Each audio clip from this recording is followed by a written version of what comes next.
Welcome back to another review of AEW Dark episode 57, I believe. October 20th, 2020.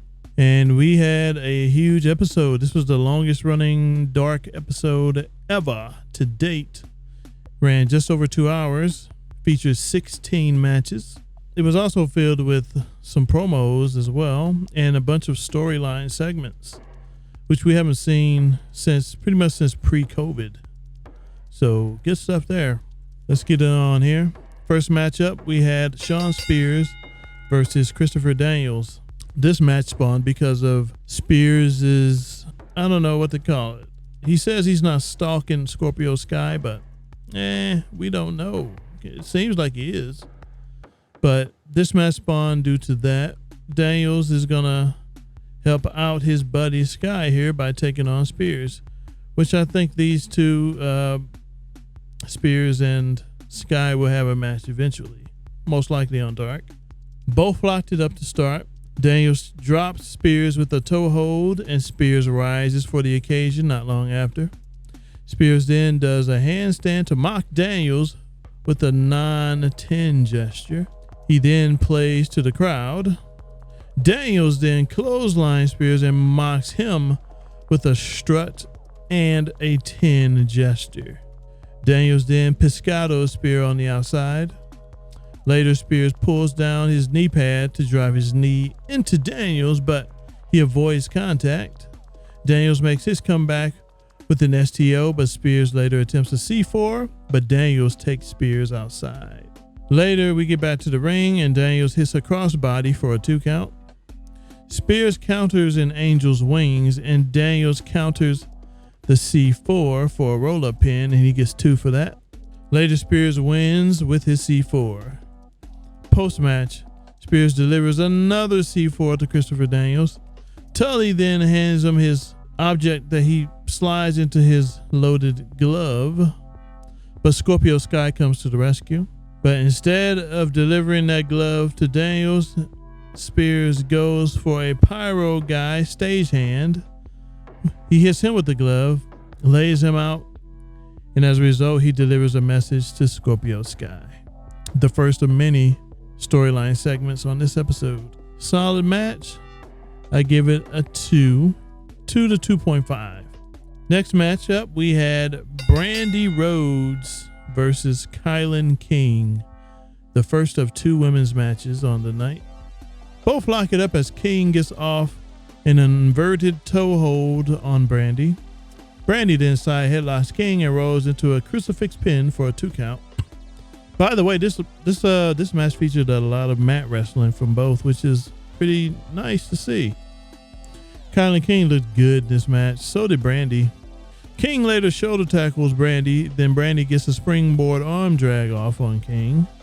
John Silver of the Dark Order later comes out and distracts Brandy. He had a sign that said hashtag shot of Brandy, and Johnny Hungy, his BTE bits, are starting to make an appearance on AEW TV stuffs, which is interesting because John Silver has gotten over from that and they want to reward him for it. So maybe in the future we'll see Silver on an episode of A Shot of Brandy. Brandy later hits her Shot of Brandy pump kick for the win. As I said, both look good here. And post-match, Brandy even helped up Kylan King to her feet. So this is a good sign because it shows that AEW is aware that Kylan King has been putting in the work, and she's been looking good just about every episode of Dark that she's been on. And she just may very well finally be getting a contract for her efforts.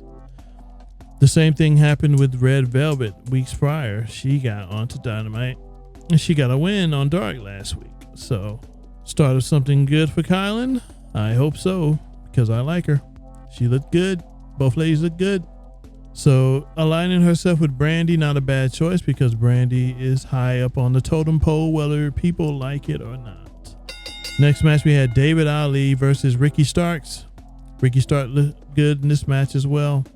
Both disrespect one another with slaps, but Starks gets the better of him with a nice slam. He then shows intensity as he stomps Ali and drives his head into the turnbuckle. Ali then fights back with a missile drop kick and follows it up with a charge to the corner. He then went back to the top rope, but Starks kicked him off of it. Starks then hits his Rochambeau for the win. Not a bad match at all. Also, I want to say the Brandy Kylan King match gets a 2, and the David Ali Ricky Starks match gets a 2 as well. Next match, we have Scorpio Sky versus Fuego del Sol, who won more bookings based on his BTE Gator golf skills. Both lock it up a bit, and Sky takes control as he puts Fuego into a headlock. Fuego then springs off the ropes to knock down Sky for a 2 count. Sky hits a nice Russian leg sweep on Fuego for a 2 count. Sky then back breaks him and holds it for a 2 count. Fuego then takes to the Sky to the outside. He then gets a crossbody off for a 2 count. Sky later hits a Scorpion Deathlock on Fuego for a tap out win. Fuego actually looked pretty good in this match as well, so he got to show a bit more of his stuff here than he did in the past, which is a nice start. Sky wins and the match gets a 2. Next up, Brian Pillman Jr. and Griff Garrison face off against the Butcher and the Blade. Both Pillman and Griff get solo entrances, which was interesting. Could it be a sign that they may have something brewing in the AEW office? Who knows? Blade roughs up Griff in the corner with some chops. Pillman then tags in and eats a kick from Blade. Butch then gets in and slows Pillman down. Blade later chokes Pillman via the ropes as he rakes his eye.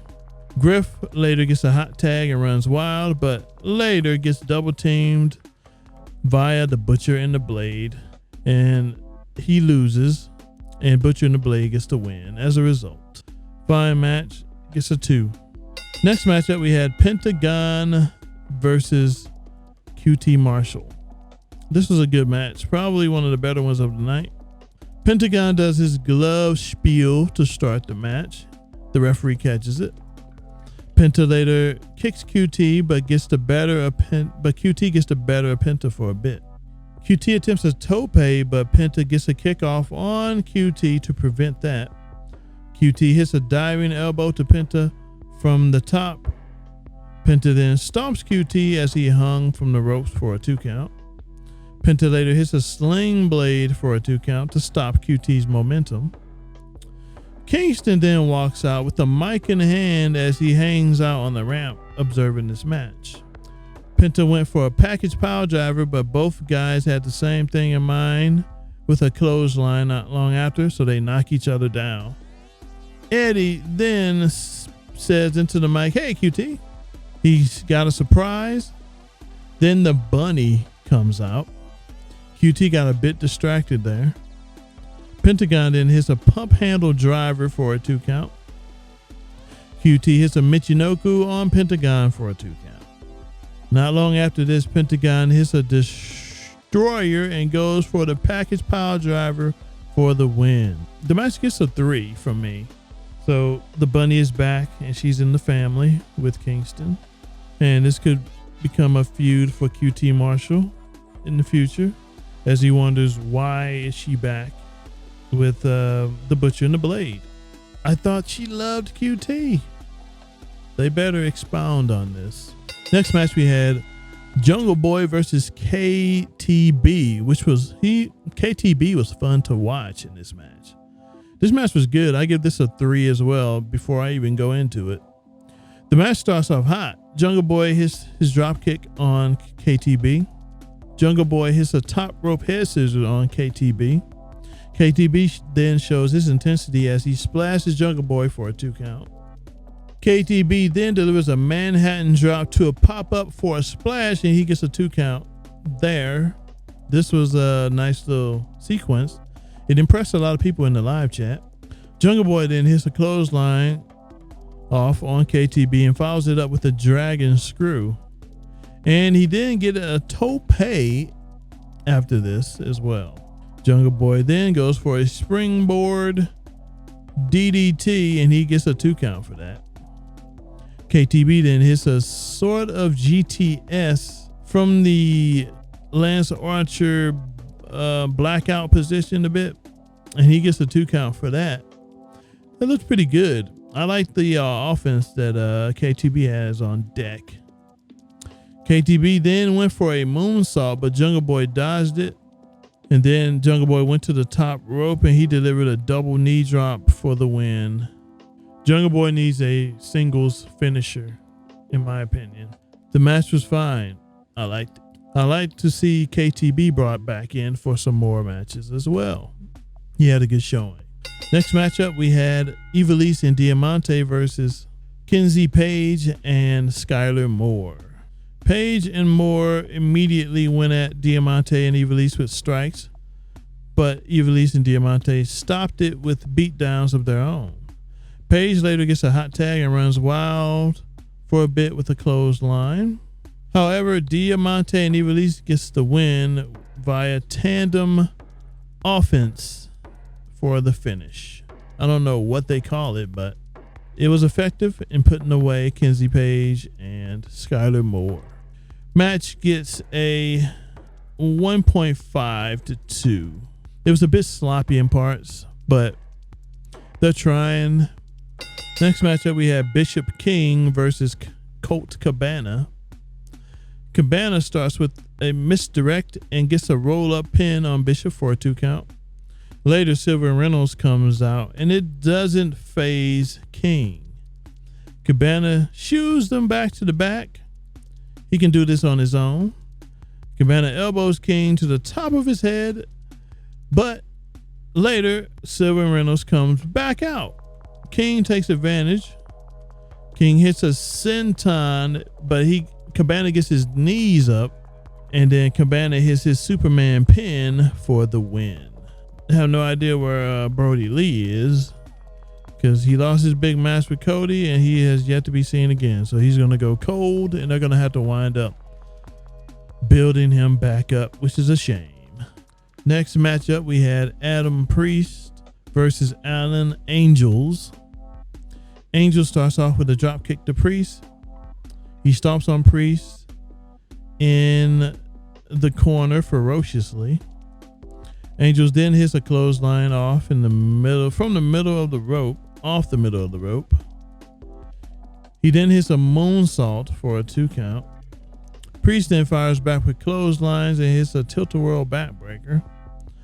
Angels then hits a twisting fisherman buster, and he finishes off Priest with his wing snapper for the win. Solid match, gets a 2. After this, because Frankie Kazarian had a promo segment about how he's been underrated. He's been a champ multiple times in other companies. Always been a bridesmaid and never a bride. It's been eating him up. He's fought and scratched. He's after AEW gold, all of it. And this message was sent to Jack Evans and possibly the rest of the locker room. And then we had the match, Frankie Kazarian versus Jack Evans.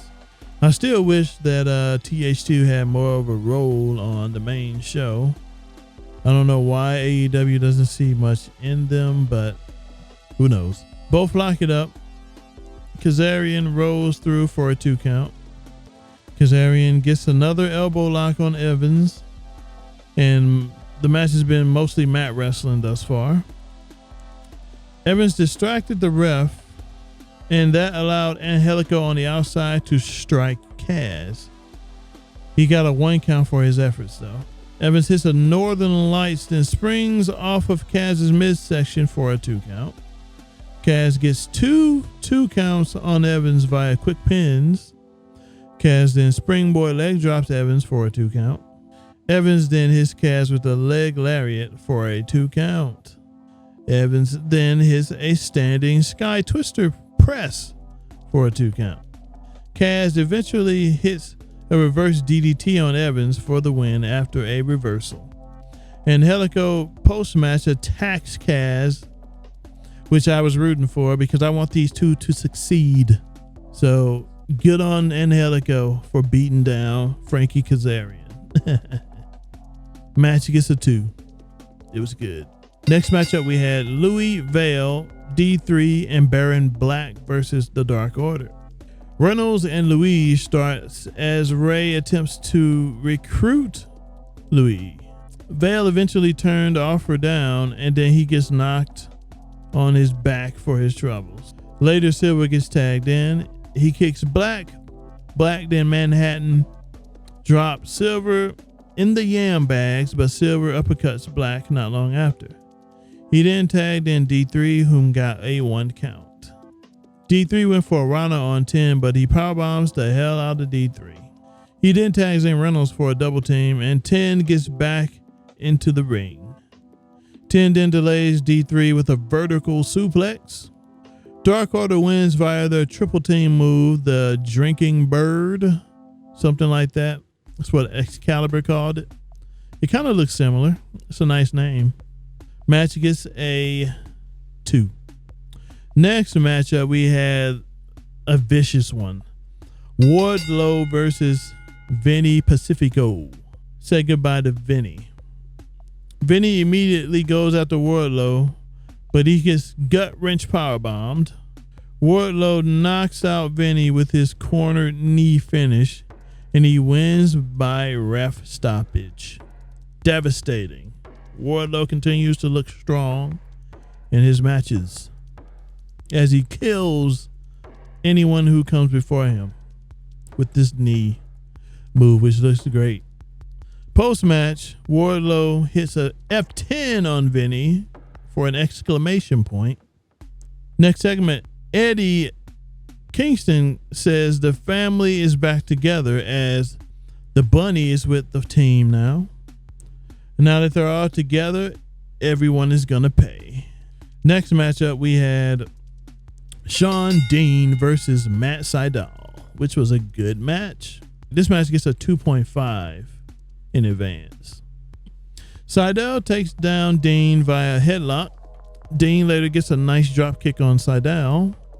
Sydal then hits a leg lariat on Dean. Sydal then hits a standing splash for a 2 count. He continues to focus on Dean's left knee at this point. Then gets a nice submission hold on Dean, and he escapes with a cover for a 2 count.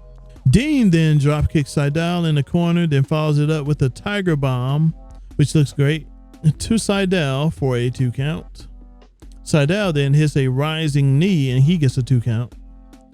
He then follows that up with a Cobra Clutch, but Dean fights out of it. Sydal then transitions to his Cobra Clutch-like submission hold for the win as he made Sean Dean tap. Good match. Then we had the main event, Sonny Kiss versus Ray Phoenix. A test of strength was done to start this match. Kiss then gets a Tiaras to Phoenix, followed by a step-up Hurricane Rana.